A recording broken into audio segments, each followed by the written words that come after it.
உச்சநீதிமன்றத்தின் உத்தரவுப்படி ஆகஸ்ட் மாதத்திற்கான 45 டிஎம்சி தண்ணீரை திறந்துவிட வேண்டும் என்று தமிழ்நாடு அரசு கோரிக்கை விடுத்துள்ளது.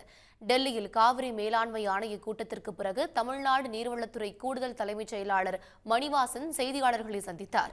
அப்போது காவிரியில் ஜூலை மாதத்திற்கான நீர் திறப்பு நிலுவை பாக்கி தற்போதைய சூழ்நிலைக்கு இல்லை என தெரிவித்தார். அதே நேரத்தில் உச்சநீதிமன்றத்தின் உத்தரவுப்படி ஆகஸ்ட் மாதத்திற்கான 45 டிஎம்சி நீரை திறந்துவிட வேண்டும் என்று வரும் 30ஆம் தேதி நடைபெறவுள்ள காவிரி ஒழுங்காற்றுக்குழு கூட்டத்தில் வலியுறுத்தப்படும் என்றும் அவர் கூறியுள்ளார். தமிழ்நாடு சார்பில் காவிரி மேலாண்மை ஆணையத்தில் வலியுறுத்தியதன் அடிப்படையில்தான் வரும் 30ஆம் தேதி காவிரி ஒழுங்காற்றுக்குழு கூட்டம் நடக்க இருப்பதாகவும் நீர்வளத்துறை கூடுதல் தலைமைச் செயலாளர் மணிவாசன் தெரிவித்தார்.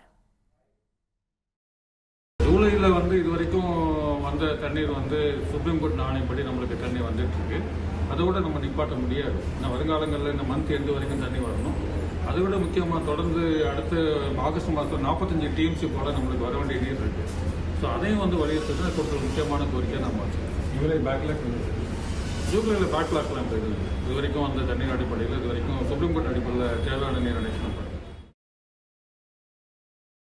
இதனிடையே கர்நாடக மாநிலத்தின் 124.80 அடி உயரம் கொண்ட KRS அணையின் நீர்மட்டம் தற்போது 124.70 அடியாக உயர்ந்துள்ளது. அணை முழு கொள்ளளவை எட்டியிருக்கும் நிலையில் அணையிலிருந்து நீர் வெளியேற்றத்தின் அளவு வினாடிக்கு 37,000 கன அடியாக அதிகரித்துள்ளது. அதேபோல மாலை 4 மணி நிலவரப்படி 2284 அடி உயரம் கொண்ட கபினி அணையின் நீர்மட்டம் 2281 அடியாக உள்ளது. எனவே கபினியில் நீர் வெளியேற்றத்தின் அளவு 12,000 கன அடியாக உள்ளது.